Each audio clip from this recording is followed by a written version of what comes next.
and welcome to the Teaching Together podcast, where we celebrate and share the glows and grows of teacher life. I'm Grace. And I'm Sierra.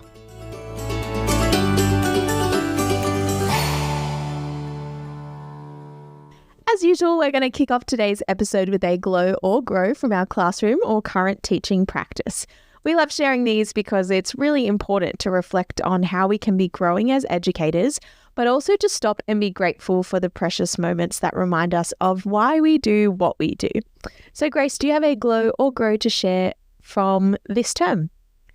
So this term, we have been doing something that is incredibly daunting in our all staff meetings on Wednesday afternoons, which is peer coaching, which includes observations of our teaching based on a goal that we have identified for ourselves. And as a first year teacher who only did my final placement in, I think, October last year, I am definitely no stranger to being observed. But I think what's been a bit of a growing area for me is to feel like I have something to contribute professionally to my peer, my colleague, who I've been assigned to, in giving them feedback. And not just receiving feedback from them, but actually being in a position where I have things to contribute to this partnership. The idea is that we both give advice and we both receive it. And I'm trying to grow in my confidence in knowing that, like, I passed my degree, and just because I've only been teaching for a term and a half doesn't mean I know nothing. And all of my colleagues at my school are so encouraging, and I feel confident enough to voice these fears, knowing that I'll be supported to kind of get over them. Because I'm really used to getting feedback because I've been at uni for the past 7 years and only recently graduated. So I feel like I was getting feedback all the time.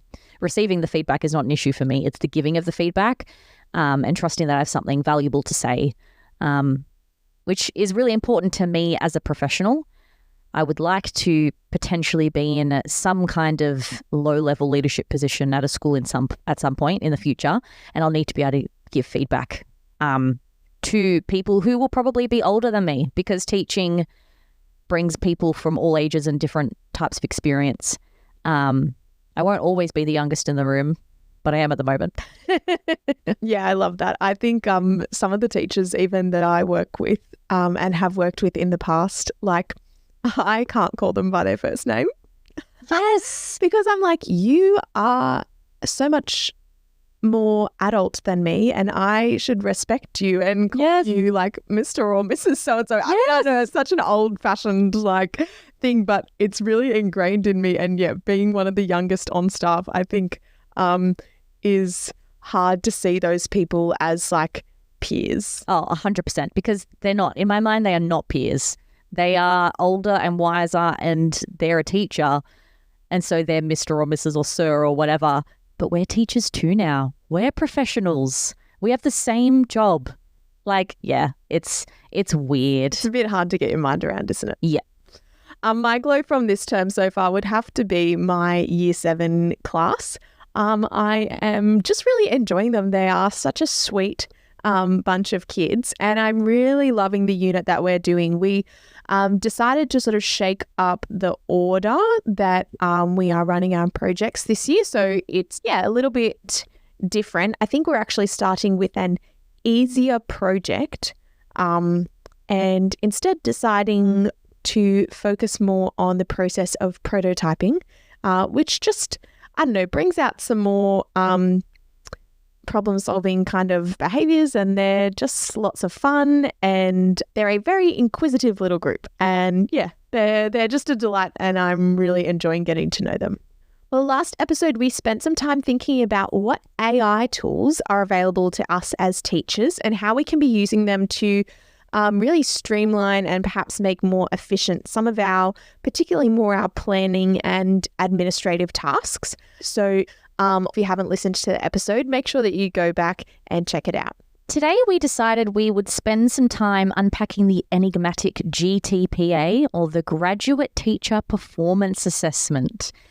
4 words that may instill a deep sense of dread in you as soon as you hear them, potentially, if you're at that stage of your degree. Even if you're not a graduate or a pre-service teacher, this episode is still for you. It could be especially helpful if you find yourself mentoring or supervising a pre-service teacher. And I wanted to give a huge shout out at the beginning of this episode to the teacher who supervised me during my GTPA. She saved my butt. She saved my life. She made it so easy. She was wonderful. And I know that not everyone's experience will be like that. But if you are listening to this and you find yourself in a supervising position, we love you. Thank you so much for helping us get through a really stressful time.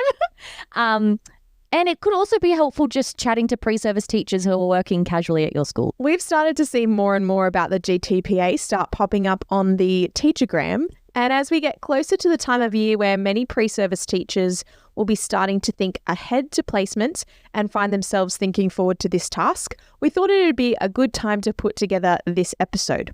We've actually decided to split it into 2, but before we dive in, it's time for tea. This is a historic ode to the microwave time for tea because Sarah and I are drinking the same tea today. It's finally happened. Our worlds have collided purely because we're at Sierra's house and we're drinking her tea and I don't drink the other tea that she had offered. So we have minimal options available. So we both picked peppermint. It's great. What brand is it, Sierra? Do you remember? Literally Coles home brand. I can't even imagine the number of teas that I had while I was working on my GTPA. It was mid-lockdown. Oh, no. So, I was just at home drinking tea every minute of the day. What else are you going to do in lockdown? What else are you going to do indeed? Well, we're going to start with a quick breakdown of the GTPA. According to its website, it is an authentic and research-informed culminating assessment of pre-service teachers' competence in classroom practice. My goodness, what a mouthful. I hated that so much. So many dumb words. Look, it's basically just checking if you are meeting the graduate teacher standards. So if you've seen the table of the Australian Professional Standards for Teachers, it's divided up into several columns based on your level of experience. And the first column is the graduate teacher standards. And so it wants to check that you are meeting those standards before they send you out into the big wide world. Which honestly makes a lot of sense. Like, it's one of those assessments that I obviously didn't want to do, but I could totally see the justification and the value in it. And now that I've done it, I feel like I was a lot more prepared. It was just super helpful. And knowing that I did tick those teaching standards, like, oh, I can do this job. It's okay. It does have a great sense of satisfaction. And one of the things we'll see is that the reporting on it is actually that students are saying that they're coming out of uni feeling more confident in some of these main practices that we're going to talk about as a result of doing the GTPA, despite the fact that actually doing it sucks. Yeah, it's the worst. So it's currently used by 18 higher education institutions in Australia. Both Grace and I attended universities that used this particular assessment.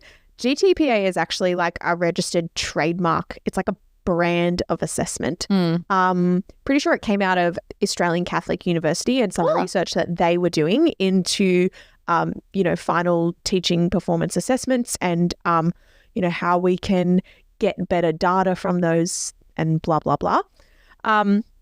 So for all education institutions in Australia, it's required that they have a performance assessment of their pre-service teachers prior to graduating. So if you didn't do the GTPA, you would have done something similar because all unis have to do this teaching performance assessment against those standards, basically. So it is a good thing. And there's lots of benefits to it, but the problem is that it feels really huge and it feels really vague. And it kind of has to be because it has to suit so many different teachers from different contexts. You could be a primary teacher doing the GTPA, or you could be a secondary teacher doing the GTPA, or you could be an English teacher or a technology teacher doing the GTPA. So it can't be so specific that it limits the type of people that can do it. But it does leave a lot to be desired when you're the student trying to complete it, trying to understand what the markers want of you, and it just feels so open. I actually had to do this assessment in my teaching area that was very secondary because I obviously am a kindergarten teacher, but my degree was kindergarten to year 12. And my first 2 placements were in primary school. So my final placement, the one that I had to do the GTPA for, had to be in high school. So I hadn't been into a high school classroom since I'd graduated. And I was way out of my depth. I was so terrified of all these tall people. When I was standing in front of my class lines, like these kids were taller than me most of the time. And I was like, how am I going to do this? And I have to do the GTPA. I did survive, spoiler alert. But yeah, so it does. It has to suit so many different contexts. But the good thing is you have us to hopefully narrow some things down a little bit. The other thing I think makes it tricky is that not all supervising teachers will be super familiar with this. Yeah. The GTPA was first trialled in 2017. So, it's still relatively recent. It's been gradually rolling out across more and more universities since then. But yeah, it could mean that you very well find yourself in a scenario where your supervising teacher doesn't really know anything about it and may or may not be a great source of guidance for you in relation to completing this particular assessment. Yeah, my supervising teacher only knew about it because her husband had like a couple of months before done his own one. And so she had definitely lived that with him. And she was an invaluable source of knowledge because she'd literally had to not do it because her husband was doing it, but she had to experience it very recently. But I don't think she actually had to do one herself when she graduated from uni. So it could have been a disaster of a situation, but thankfully was not. I think the other thing that makes it hard is because it's so focused on you and what you did in your placement and the things that you ran in your classroom, it's hard to know if what you're actually doing is what they want as well. I mean, that's all part of the vagueness and the openness. But yeah, I remember when I was doing mine, which was 2021, so lockdown number 2 here in Sydney. Oh, you poor thing. I was actually stoked because I got to the end of term 2 and then they said, we're going to lock down during the school holidays. And, that was the one that they said we're going to lock down for 2 weeks and then we're back for like nearly 6 months or something. Yes, I remember that one fondly. But I thought, like this is terrific timing. I'm not going to be distracted by social events or things that I want to try and do in my holidays. I'm literally just going to sit at home and smash this out. And it was so hard. I really, really struggled to find the motivation that I needed. Like I was the kind of kid who handed in their assessment tasks, a week before it was due. Yep. I can't pull all-nighters. No. I am a work on it bit by bit and plan ahead kind of gal. And the GTPA stopped me in my tracks. I would just feel sick to the stomach, which is just super unlike me, about the idea of trying to do it. And I think it was just because, I wanted to do a good job, obviously, and just felt like I was really lacking the guidance and information that I needed to know if I was on the right track. Yes, I completely agree with everything that you just said because I felt exactly the same way. I wasn't in lockdown, thankfully, but it was it's daunting. It's so daunting. It just feels like, and it actually is a lot of content to generate, a lot of words to write, and it's very time consuming to compile all the evidence and all the stuff that we're going to get into when we get into the practices themselves. And it's just something that you just need to plod along and you just got to get it done. And I found it difficult because I couldn't get a head start on it. Like I couldn't do anything until I had stuff to talk about from my classes, which meant I knew I had this big assignment that I had to do. And I was also very anxious about going on placement in the first place. But I couldn't really think about it until I'd started placement, until I got to know the kids. And it was out of my control a little bit. And it will probably surprise absolutely no one to learn that was very stressful for me. Well, if you are about to undertake your GTPA or it's coming up for you in the future, or you are wondering what the heck it even is, the basic structure of it is that it's undertaken in one class with a focus on a single curriculum area or unit. So if you're a secondary teacher doing a placement, you'll choose one of your classes to collect evidence from that forms the basis of your report that you put together, basically. You should not be choosing evidence from across multiple classes that you teach. I guess if you're a primary teacher, you would choose one specific area of learning or something. Yeah, you choose a KLA, which is essentially the same thing. It's as if you were doing a secondary placement. You just only talk about the maths lessons that you did with your class, or you only talk about the English lessons or whatever. Yeah. So from then, within this single class that you're focusing on, you track the progress of 3 focus students, one who's performing above grade expectations, one who's performing at grade expectations, and one who is performing below grade expectations. So the idea is that you then take this information and demonstrate how you have made effective accommodations for these students and have led to improvement in their results. So you've got your class and you've got your subject area, you've got your 3 focus students. The idea is that you write the learning sequence, you program some lessons. I think it needs to be a minimum of 7 or 8, and you are responsible for the teaching and learning in your classroom. The idea is that this is your final placement, and the supervising teacher should not be teaching lessons for you. You've planned them, you've written them, you've sourced all the things you need to source, and there's a whole area for that where you prove that you did that.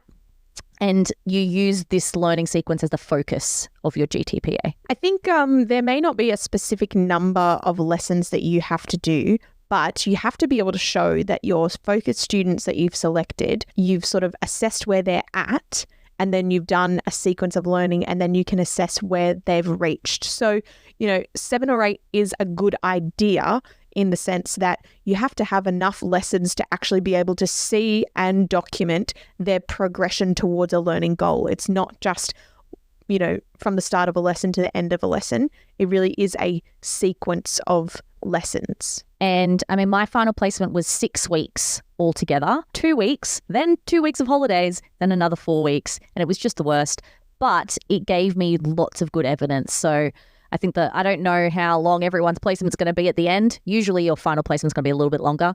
And that's part of how the GTPA works, is making the most of that extended timeline, which you need to make those kind of results anyway. So as you go through the process of basically preparing this unit of work and then carrying it out, you document your GTPA under 5 main categories, which are planning, teaching, assessing, reflecting, and appraising.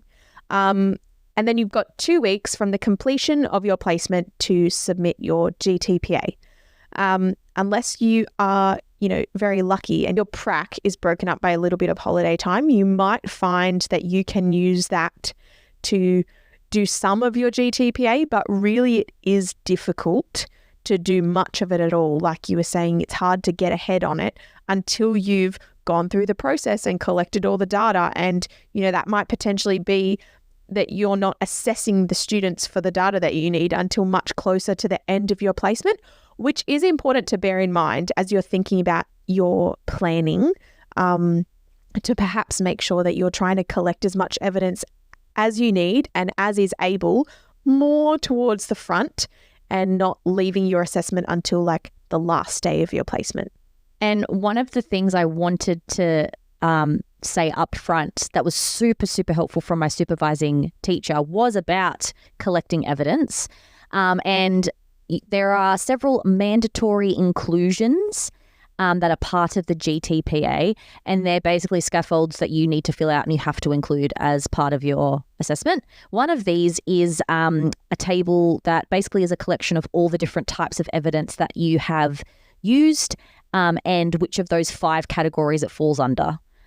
So, for example, all the different pieces of evidence used for planning, they all go on this table. You kind of label what it is, who created it, what the purpose of it was, et cetera, et cetera.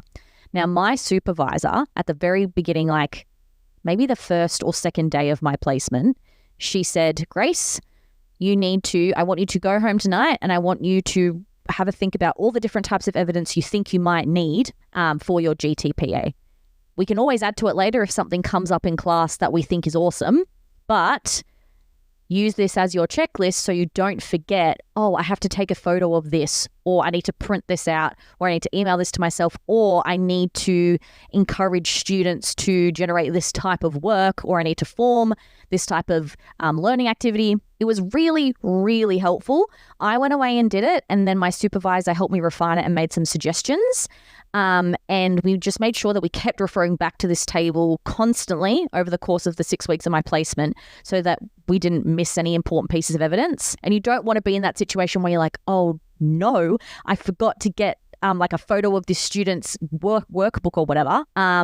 And it's also just one little bit that you can kind of get a little bit of a head start on. You won't be able to finalize it till you know every single piece of evidence you've ended up collecting. But if you need to take photos of things that are in the classroom that you can't take home with you, you will need to do that before you finish placement. And it was just really helpful for my supervisor to make sure that I did that and took the time to actually think about, okay, I've planned my learning sequence. Do I need to adjust anything while there's still time to do so? All that kind of stuff. It was just really helpful to think about the evidence and that kind of thing at the very beginning. My other tip that I would give right at the front of this whole process, right at the start of your placement, is I kept like a bit of an audio diary of what I did after each lesson, particularly working in secondary school where I'm flip-flopping between different classes all day. Yep. At the end of the period or the end of the day where I taught the particular class I was focusing on, I would just get out my voice memo app on my phone and just quickly rehash what I did on that particular date and any essential conversation that I had with my focus students. Because as part of your reflection stuff that you have to do later, you need to sort of be able to refer to what kinds of conversations and discussions you may have had with your focus students. You know, that can, in some cases, form some evidence of showing that they're progressing in their understanding. And so that was the easiest thing that I could do on the fly to make life easier for myself later when I had to type things up. Yes. I did something similar. I wrote mine, like I annotated my program, which is something we'll get to later as well. I annotated my program as I went, but I love the idea of a voice memo because your phone's with you all the time. You have it right there and it's in the moment. You're not remembering what you thought. You're still thinking it. You get that information out. I think that's actually a really good idea. And the last thing that we just wanted to mention before we jump into the practices in detail was the dreaded annotation. Because annotations are in every practice, we thought it'd be good to address them now. They are essentially captions that explain your evidence. I had lots of arrows pointing to things and boxes, and it looked really cool. And I had fonts and colors, and it was great. The one really good thing about them is they don't contribute to the word count. So it is definitely in your best interest to use them. Often they were enormous paragraphs, kind of getting into the nitty gritty of why I had included this specific piece of evidence under this practice, how I'd gone about creating it, or like the purpose behind it, what information it gave me, like how I was able to use it, all that sort of stuff. But literally, like, because they aren't in the word count, they give you a lot of flexibility to be just like really specific in explaining the logistics, because this is being marked by someone who's never met you. They don't know the school that you're from. They don't know you. They don't know the students because your students are anonymous anyway. And so it's really helpful just to set the stage, give the marker some context and go, this is what I did. Here's why. Here's how I used it. And so they can understand what you're talking about. So I actually really enjoyed the annotations by the end because I knew it gave me just that little bit extra flexibility. I used an annotation. I can't even remember if you're supposed to use an annotation for every single piece of evidence, but I did. And yeah, super helpful, not in the word count. Go for your life with your annotations. Yeah, having a look through my old GTPA, there aren't annotations on every single piece of evidence. But again, like you said, they don't contribute to the word count. And so it's in your best interest if you feel like the sample that you've included needs some clarification. Some of the samples that I've got in practice one in particular are quite obvious, quite straightforward what they are. And so, an annotation was not going to add much to it. So now we get to the exciting part. I'm going to jump into the nitty-gritty of each of the 5 different categories that you need to address for the GTPA. Before we do that, though, each of the categories has a couple of dot points, and they're basically marking criteria. So, for example, one of them that's under planning, which is the first practice that you need to address, one of the dot points was collect, interpret, and use a variety of student data for diagnostic, formative, and summative purposes. So that's something that you need to do in that area. And the planning section, almost all of them have 4 dot points, except for the last one, appraising. And I actually use those as subheadings within my practices. So it would say practice 1, planning using data, and then I would use the collect, interpret, and use a variety of student data as my subheading. So I split it up even more. And so jumping into practice 1 specifically, which is planning using data, essentially the whole idea behind this practice is you need to prove that you can make informed teaching decisions based on actual data, and you're not just making up a learning sequence because you think it's fun. You need to compare the class marks from the beginning of your placement to the marks at the end of your placement in order to prove the effectiveness of your teaching. So you'll need to I got some class marks from, because my placement was in term 4, I got class marks from the previous 3 terms. And that was some data that I used to see where the students were that I was teaching, like where they were at already.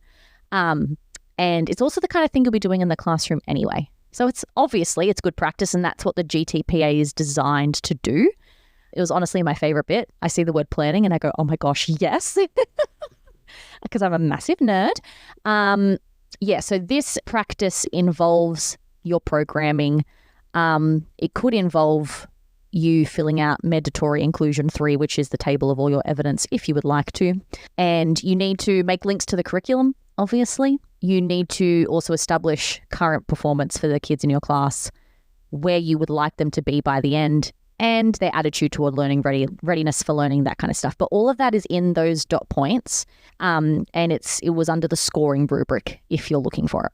There's actually heaps of resources on the GTPA's own personal website now that when I was first doing my GTPA, my uni was very new to the collective that we're doing it, and I just felt like we were lacking examples of what they were actually wanting. And because there wasn't a broad range of work samples, they only had, I think, from the previous year, I couldn't really see how it linked to my teaching context, like they were showing primary examples or something, and I was feeling a bit like, well, this doesn't really show me what I need to do. So the GTPA website does now have a lot more stuff on it to be helpful as a bit of a guide for what you should be doing. But like Grace said, it's all about proving that you can do this thing. And it differs from maybe our previous uni assessment tasks where it's literally just like 1 point per practice. So it's not about, do you get a HD or a distinction for this, overarching thing. They're just looking to see, can you satisfactorily meet this graduate teacher standard of being able to, plan and deliver a sequence of learning. The other thing that I think I got really hung up on, and I'm sure it's not unusual for other teachers, is like, they talk about you needing to plan and prepare this unit. But of course, if you're stepping into someone else's classroom, they're going to have a program or a plan that they've already sort of put together. And it's not to say that you don't use that as a guide, but you're still going to need to plan and prepare the lessons during which you will execute that kind of overarching plan that is, of course, in the abyss of the school network that you are working in. Like, I think you don't need to panic about having to write an entire program or sort of overrule what the actual classroom teacher has intended for that course. And, it could feel like you're trying to step on their toes and you're not. But yeah, you don't have to fully come up with something that's totally different to what they had already intended to deliver. Yeah, so I had a summative assessment that was written already by the school that the students were going to be doing on the last day of my placement. And I used that and put it in my assessment in my GTPA and said this was already created by the time I got there. And because it's a summative assessment, they have to do it. Just because I'm there doesn't mean that I need to be creating something new. So I just used that assessment and I screenshotted it and chucked it right in there, and that's what I used. Yeah, same. I used an existing summative assessment, and we'll talk more about assessment when we get to that practice. But it is helpful to have in mind when you're doing your planning phase, because you need to know how that sequence of learning that you're preparing is going to be assessed in the end. And that was another big thing that I got hung up on is, do I need to create my own assessment or can I use something that already exists? And you can, but you need to just not claim it as your own task. Yeah. But if, let's say, you're in a school during a period of time where there is no planned and set summative task already in motion, because we know that, assessment plans and grids are already set up right from the start of the year, you don't have to expect them to move the summative task to when you need it to. Yeah. But you need to then create a task that will fall at the end of your sequence of learning that you've planned so that you can determine how effective that sequence was. So it's summative of the unit that you've planned, but it may actually end up being formative in the sense that, it's not, it may not be the school's summative task. Because you might leave halfway through the term. Yeah, exactly. And that's fine. Okay, so I have to write 1,000 words per practice. What words do I write? What am I putting under these headings? Essentially, without reading exactly what I wrote in my assignment, I basically told a story about what I had done to meet each of the requirements under each practice. So going back to that first quote-unquote subheading under practice 1, which says collect, interpret, and use a variety of student data for diagnostic, formative, and summative purposes. I use that as my subheading. And then I literally told a story in 300 words how I had collected, interpreted, and used a variety of data, essentially. And then that is where your evidence comes in to back up the story or the explanation that you have given. I just want to mention using academic references, which I really struggled with because I was kind of like, well, this is a conglomeration of all the things I've learned while I've been at uni. It doesn't come from one source, or I'm not entirely sure, does this need a reference, that kind of thing. If you're thinking in terms of a traditional university assignment, you use the evidence you collect as traditional sources rather than the academic sources. Like, you use way more evidence than you do academic sources in the GTPA. You're going to be nitpicking your evidence and relying on that a lot more. But whoever's marking your GTPA needs to know you're not pulling it out of your butt and just making it up. So you do need to reference a few different key pedagogies. Maybe chuck in a textbook quote there if you really want to, and do that for each practice. But the focus is analysing your evidence. And there were some subheadings under which I did not reference a single academic source, but I was constantly referring to my own evidence. Yeah, absolutely. My report is similarly structured. I've got subheadings that come under the different practices, and I've got lots of phrases like see figure 1 and things like that in relation to my evidence. A few scattered academic sources or even references to NESA or, Department of Education kind of sources, but certainly not to the extent to which you would reference academic sources in a normal essay. Yeah, you're not spending paragraphs explaining what the pedagogy is. You're just mentioning it and saying, I used it. There's so many different types of evidence that you can use when you are proving practice 1. I think sometimes the battle is trying to decide whether something is evidence or not. And, you'll come to realize that pretty much anything that you can write or observe or record in some way can be used as evidence. Some of the types of data and evidence that I had in practice 1 included some all-well testing data.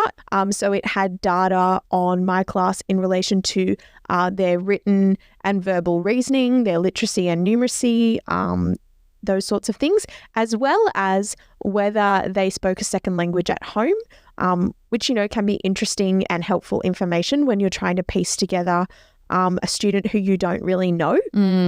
I also had a traffic light list, I called it. So based on just purely my observations of students. So remembering that you are a professional, you're almost, a teacher who can just go and be in a classroom by themselves. You might even be casual relief teaching already. Which I was. Yep. I just had a list of my students' names, but then of course their names are all blocked out. So it literally just looks like a black column. Yeah. And then I used a traffic light system. So a red, yellow or green square next to each of those students' names, basically as just a really simple observation of their readiness for learning in that class, so that as I'm planning and preparing my tasks, I'm thinking about personalities and behaviors and combinations of students and all those sorts of things, just listed there. That is some really, really simple data. You don't have to have everything in numbers. Yeah. I also had some student work samples just for my 3 focus students. So I called them student A, student B, student C. And so these were work samples of things because they were using Google Classroom, which was super, super helpful for me because I was given access and I could go back to things they'd done in the previous terms and take a screenshot without their names and use that as here is what their writing was like because I was teaching English. Here's what their writing was like before I got here. So this is the standard I knew I was working with for each of my focus students. This is what I knew they were capable of. And therefore I was able to set some kind of unofficial learning goals around that standard of work. I also, because like I said before, my placement was split up into 2 weeks, then holidays, then 4 weeks. At the end of those 2 weeks, in the last week of term 3 of last year, I got them to do a survey on how could I best help them learn in the coming term, so in the final 4 weeks of my placement, which I also used as kind of a readiness for learning and their desired level of performance, which I could then match to what I thought I could get out of them, which was also really fun to compare to a survey that I then got them to do at the end, which was for practice 5, which we'll get to later. And just to see how much they changed just in the 6 weeks that I was with them. A few other bits of evidence that I had in practice 1 included excerpts from my program and showing how I was brainstorming. So literally photos of my paper brainstorms of how I was going to tackle addressing the different outcomes or syllabus points that I knew I needed to cover, and the assessment rubric for the summative task for that unit. So like we said before, I was using the pre-planned summative task, and that forms the basis of how I'm going to do some, backwards mapping or thinking about how am I going to get students to succeed in this task. And so I included that as part of my planning as a planning document. Once you've gotten to the end of practice 1 and you're feeling like an absolute hero because you're amazing, that's where you will put mandatory inclusion 3, which is your profile of data collection and use, which is your table of evidence. So that's where that goes. It goes after practice 1, and it looks beautiful with all the colors. And every time I look at mine, I feel like I am so accomplished because look at all that information. Look at me go. If you are feeling sad and you've done some of your GTPA, just go scroll back and look at all the work you've already done and go me. Well done. This table is a real pain to format sometimes. Because Word still in 2024 does not know how to be a good formatter. So yeah, do try your best to get all your data types, purposes, sources, standards, everything aligned. It makes the table make a lot more sense. But I do remember this being a particular pain point for me when I was trying to get everything, and you'd go back and you'd add one more piece of data and it would throw the formatting of everything else out. And I just gave up in the end. I was like, they can work it out. They can. And the thing is, even though it was a pain to format, it made sense. Like everything in this assessment makes sense. You can see why it's been included. It just is so time consuming to put together. It's really frustrating. Well, I think that means we can move on to practice 2. Layout-wise, it's going to be really similar. You're going to have those same subheadings that are broken down from that marking grid. So the dot points were you need to employ teaching and learning strategies that obviously teach. You need to differentiate. You need to teach the general capabilities, and they make a specific mention of literacy and numeracy.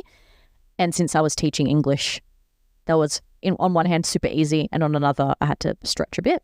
Then making suitable adjustments based on ongoing data collection, which is one of those things that you I thought when I first saw that, I was like, oh man, that's going to generate so much work. But as a teacher, you're constantly observing things and you're generating work samples, and just every lesson you're generating data that you can use and that you are going to use just because you're a good teacher to make adjustments to your teaching. So those are like the different subheadings. And similarly, I basically just told a story of how I had met each of those requirements for those subheadings. I used like 2 academic references. And this is where I used a lot of work samples for my 3 focus students. So I think I did about 3 different tasks, and I used each student's answer to each of those tasks, which made it look like I had lots of evidence, and I felt really cool. But some of the other stuff I included, we did if you haven't used the website Mentimeter, Mentimeter. Oh, good. It's fantastic. You can ask a poll. And then you can get people to type in their answers on their device, and then it gets displayed on the smart board or whatever screen you're using. You can choose to generate it as like a word cloud, or just as you can use it as a graph. You can get responses generated as like short answer sentences on the board. You can get people to just pick an option. And I took some screenshots of stuff we'd done in class and chucked that into this teaching and learning one. It's a really good tool for exit ticket, like kind of quick responses if you just want to like get a screen grab of what everyone has said. Yep. And it's quick because people can just jump onto it with a QR code or like a room code, and it comes up super fast. It's very handy. It's fantastic. Like my focus class was year 8. They loved it. They absolutely loved it. And we used it at the beginning as kind of like an ideas generating thing.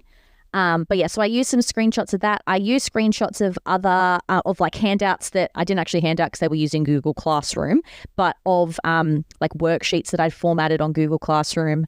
I used an email from my supervisor. She purposefully gave me some feedback in an email so I could use it in this assignment, which was really helpful. The fact that she had already kind of experienced this through her husband meant that she knew to do that. So that was super helpful. And that was part of my ongoing data gathering and analysis, that I was not only looking at how the students were going, but how I was going, whether I needed to change anything on that end.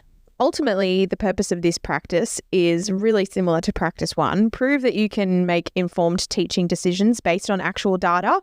But this time, it's more about the data that you're collecting as you go from the lessons and activities that you're having the students complete.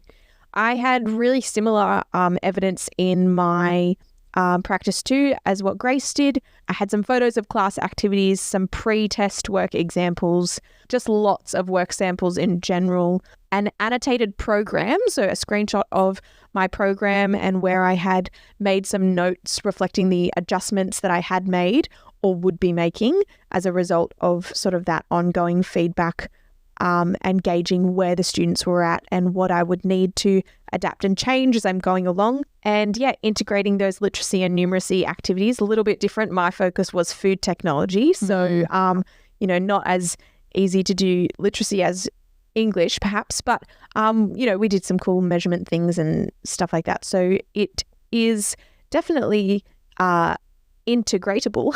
You just need to think about it sometimes. The only other thing that I also had in mind that I don't think you mentioned, Grace, was just some like slides of what I had actually, when I had prepared a slideshow, had a screenshot of the kind of content that I was presenting. Yeah, you're just trying to give an overview of this is what my classroom was like. This is how I engaged the students. This is the scope of learning activities that we did together.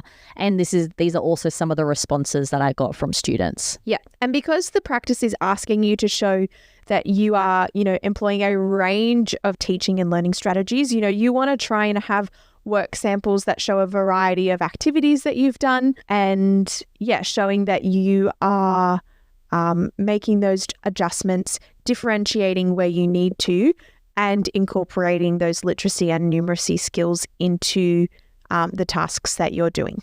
So I think that brings us to the end of practice 2, which also brings us to the end of this episode. We will be releasing a part 2 where we'll do practice 3, 4, and 5. So never fear, it is coming. But until then, check out our Instagram at Teaching Together the Podcast. Join our Facebook group if you haven't already. Make sure you follow the podcast. If you use Apple Podcasts, we'd love it if you left us a written review, but we are teachers at heart. So if you want to give us a gold star, we would love you so much. Bye.